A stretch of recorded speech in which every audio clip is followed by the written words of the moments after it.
বন্ধুরা, garments problem solution চ্যানেলে নবম পর্বে আপনাদের সুস্বাগত। আজ আমরা স্যাম্পল নিয়ে আলোচনা করব। স্যাম্পল কি বা কাকে বলে, স্যাম্পল কত প্রকার ও কি কি। পোশাক শিল্পে স্যাম্পলকে প্রাণ বলা হয়।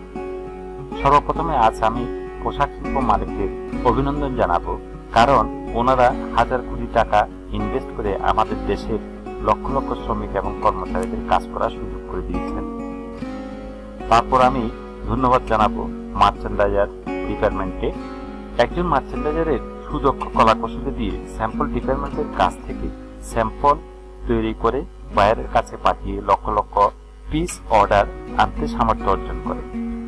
এরপর আমি ধন্যবাদ জানাবো যারা স্যাম্পল ডিপার্টমেন্টে কাজ করেন। আপনাদের দক্ষতা এবং সহযোগিতার আলোকে আমাদের দেশে পোশাক শিল্প আজ সুসমৃদ্ধ। পোশাক শিল্পে স্যাম্পল সম্পর্কে আমাদের প্রত্যেকের জেনে রাখা উচিত, কেননা পোশাক শিল্পে আপনি যেখানে যান না কেন, কারখানা, বাইং হাউস অথবা কোথাও ইন্টারভিউ দিতে যাচ্ছেন, স্যাম্পল সম্পর্কে আপনাকে জানতে হবে অবশ্যই। একটি স্যাম্পল একটি কারখানার মানচিত্র বদলে দিতে পারে, যদি সেটা lakh lakh piece order quantity হয়। একটি স্যাম্পল বিভিন্ন বাইং হাউস বিভিন্ন নামে আখ্যায়িত করে। বন্ধুরা, এর মধ্যে যারা সাবস্ক্রাইব করেছেন তাদেরকে ধন্যবাদ, আর যারা এখনো সাবস্ক্রাইব করেন নাই তারা অবশ্যই সাবস্ক্রাইব করে নেবেন। ভালো লাগলে একটা লাইক বাটন টাচ করে নেবেন, আর শেয়ার করবেন আপনাদের নতুন বন্ধুদের যারা পোশাক শিল্পে নবাগত, আর কমেন্টস করে আপনাদের মতামত জানাবেন। চলুন শুরু করা যাক স্যাম্পল কি এবং কত প্রকার ও কি কি ব্যাখ্যা সহকারে। প্রশ্ন: স্যাম্পল কি? একটি অর্ডার বা একটি শিপমেন্টের বিপরীতে যে জিনিসটি নিয়ে সর্বপ্রথম আলোচনায় বসেন তার নাম হল স্যাম্পল বা নমুনা, যাকে পোশাক শিল্পের প্রাণ বলে আখ্যায়িত করা হয়। প্রশ্ন: স্যাম্পল কত প্রকার ও কি কি ব্যাখ্যা সহ আলোচনা করো। Number 1, design development sample, introduce and use of sample. এই স্যাম্পলটি হচ্ছে সর্বপ্রথম স্যাম্পল। একজন ক্রেতা তার চাহিদা মতো ডিজাইন করে প্রথম স্যাম্পলটি কারখানা অথবা নিজেদের স্যাম্পল রুমে ডেভেলপ করে থাকেন, তাই এটাকে ডিজাইন ডেভেলপমেন্ট স্যাম্পল বলে। পোশাক শিল্পের অনেক বাইং হাউস আছেন যারা এই সর্বপ্রথম স্যাম্পলটি কাউন্টার স্যাম্পল বলে অভিহিত করে। এই স্যাম্পলে বাইং এর কমেন্ট সহকারে একটি শীট লাগানো থাকে। এর উপর ভিত্তি করে শুরু থেকে শেষ পর্যন্ত সমস্ত প্রসেস এবং প্রসিডিউর মেনটেন করে শিপমেন্ট করতে হয়, তাই এই স্যাম্পলটিকে কাউন্টার স্যাম্পল বলে। একটি কারখানা যখন একটি নতুন স্যাম্পল তৈরি করেন বায়ারের রিকোয়ারমেন্ট অনুযায়ী, তখন তাকে সমস্ত র মেটেরিয়ালসগুলো কিনে নিতে হয়। স্যাম্পলটির উপর যখন প্রাইস কোট করা হয় তখন বোঝা যায় এই স্যাম্পলটির মূল্য কত, তাই এই স্যাম্পলটিকে কোটেশন স্যাম্পল বলে। একটা স্যাম্পল যখন কারখানা থেকে বাইং হাউসে পাঠানো হয়, বাইংয়ে এটা চেক করে একটি ট্যাগ এবং কমেন্ট শিট সহকারে কারখানাতে পাঠায় প্রোডাকশন শুরু করার আগে।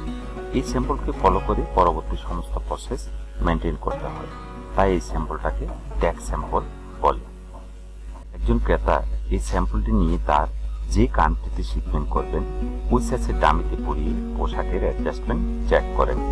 যদি ফিট হয় তাহলে তাকে পরবর্তী প্রসেসের জন্য ফ্যাক্টরিতে পাঠানো হয়। এই জন্য এই স্যাম্পলটিকে ফিট স্যাম্পল বলে। ফটো স্যাম্পল, মূলত ফটো স্যাম্পল সমস্ত ডকুমেন্টগুলি বাইং হাউস প্রোভাইড করে ফ্যাক্টরি, সেই অনুপাতে ফ্যাক্টরি অ্যাভেলেবেল মেটেরিয়ালস দিয়ে আকর্ষণীয়ভাবে স্যাম্পলগুলি তৈরি করে থাকে। ফটো স্যাম্পল একটি গুরুত্বপূর্ণ স্যাম্পল। এই ফটো স্যাম্পলের উপর অর্ডারগুলো কনফার্ম হয়ে থাকে। Ad or photoshoot sample.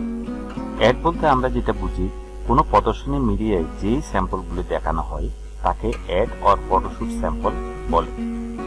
এই স্যাম্পলটা সাধারণত ফিট স্যাম্পল অ্যাপ্রুভ হওয়ার পর বানানো হয়। এই স্যাম্পলগুলো সবকিছু অরিজিনাল আইটেম ব্যবহার করতে হয়। এই salesman sample or SMS sample. Salesman sample অবশ্যই অ্যাকচুয়াল মেটেরিয়ালস এবং অ্যাকচুয়াল অ্যাক্সেসরিজ দিয়ে তৈরি করতে হবে। এই স্যাম্পলটা অনেকটা অ্যাড স্যাম্পলের মতো। এই স্যাম্পল অনেক গুরুত্ব দিয়ে তৈরি করতে হয়। সেল বাড়ার সঙ্গে সঙ্গে অর্ডার কোয়ান্টিটি বাড়ার সম্ভাবনা থাকে। প্রি-প্রোডাকশন স্যাম্পল অথবা পিপি স্যাম্পল। এই স্যাম্পল মূলত কারখানার পর একটি অ্যাচিভমেন্ট বলা চলে, যাতে করে বাল্ক কোয়ান্টিটির সমস্যা না হয় তার জন্য বায়ার রিকোয়ারমেন্ট অনুযায়ী সবকিছু ঠিকঠাক রেখে স্যাম্পল তৈরি করতে হয় এবং বাল্ক প্রোডাকশন শুরু করার পূর্বে পিপি স্যাম্পল অ্যাপ্রুভাল নিতে হয় বাইং হাউস থেকে, যাতে করে রিস্ক ফ্রি থাকে। সাইজসেট স্যাম্পল তৈরি করার জন্য বায়ার কর্তৃক পূর্ণাঙ্গ মেজারমেন্ট শিট দেওয়া হয়। ফ্যাক্টরি প্রত্যেকটি সাইজের গার্মেন্টস তৈরি করে বাইং থেকে অ্যাপ্রুভাল নিয়ে থাকে। যদি কোনো সাইজ সেটের মধ্যে মেজারমেন্টের কোনো সমস্যা পরিলক্ষিত হয়, তা সাইজ সেটের মধ্যে ঠিক করে নিতে হয়।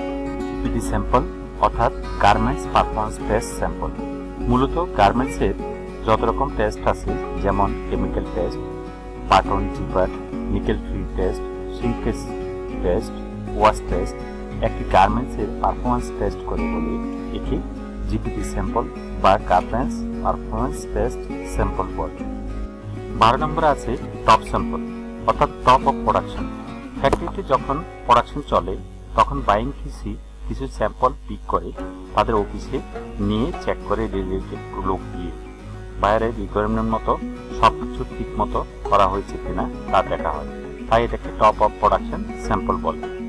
ওয়াশ টেস্ট স্যাম্পল, এই স্যাম্পলটি মূলত গার্মেন্টস ওয়াশ টেস্ট করা হয়। এটি একটি ফিজিক্যাল আওতাভুক্ত একটি টেস্ট। যখন প্রোডাকশন চলে বায়ার কিউসিরা এই স্যাম্পল পিক করে তাদের ল্যাবে টেস্টের জন্য পাঠায়। সেখানে মূলত একটি garments dimensional stability, colour fastness to wash, colour fastness to rubbing, shrinkage, twisting এবং অ্যাপিয়ারেন্স আফটার ওয়াশ এগুলো চেক করার পর যদি ওকে হয় তাহলে ফাইনাল ইন্সপেকশন করার অনুমোদন পায়। গুড সিল স্যাম্পল, অনেক বাইং হাউস আছে যারা শিপমেন্ট করার পূর্বে এই গুড সিল স্যাম্পল বাইরের কাছে পাঠান। একজন ক্রেতার চাহিদা মোতাবেক তার সবকিছু ঠিক আছে কিনা যাচাই করার জন্য এই স্যাম্পলটি অ্যাপ্রুভাল নিতে হয় বাইরের কাছ থেকে, তাই এটাকে গোল্ড সিল স্যাম্পল বলে। সর্বশেষ 15 নং শিপমেন্ট স্যাম্পল। একটি শিপমেন্ট রেডি করার পূর্বে এই শিপমেন্ট স্যাম্পলগুলি বায়ারের কাছে পাঠানো হয়। সব রকম কোয়ালিটি মেনটেন করে তাদের রিকোয়ারমেন্ট অনুযায়ী পুরো শিপমেন্টটি প্রস্তুত হচ্ছে কিনা তা কনফার্ম করে বায়ার। যদি সবকিছু ওকে থাকে তাহলে শিপমেন্ট করার অনুমোদন পেয়ে থাকে ফ্যাক্টরি। বন্ধুরা, ভিডিওটি করে যদি আপনাদের এতটুকু উপকারে আসে তাহলে অবশ্যই সাবস্ক্রাইব করে নিন এবং শেয়ার করুন আপনার বন্ধুদের।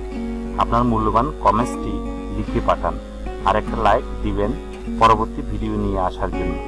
Thank you for watching.